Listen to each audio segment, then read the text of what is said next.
the Citizen. Na swali langu ni kuhusiana na hizi na harambee ama zetu bottom up economic yes. Viongozi wa serikali. Hata nilikuwa jana moja. Kumaanisha serikali imeshindwa kusaidia wananchi wote, sasa inaenda kufanya harambee kule mashinani, ama lengo la hizi harambee ni nini? Na tuliona mwaka jana rais akisema hakuna yeye civil servant ama mkuu wa sheria ama mkuu wa serikali akubaliwa kuwa kishiriki za harambee.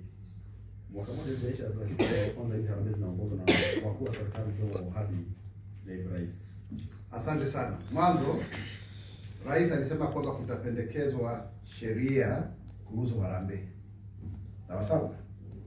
Hiyo sheria bado haijapasishwa bungeni. Wakati kipasishwa itatoa kanuni na mikakati ya ni vipi ambavyo unaweza kuhusishwa katika harambee. Na harambee ni jambo ambalo tumelizoea, ni jambo ambalo tumekuwa tukilifanya, na wengi wetu hata hapa wamesomeshwa kupitia harambee. Hata wakati tulikuwa chuo kikuu tunasema degree ni harambee, na hata sasa tuko harambee annex. Kwa hiyo harambee ni jambo zuri zaidi. Iko hata katika nembo ya Kenya nafikiri.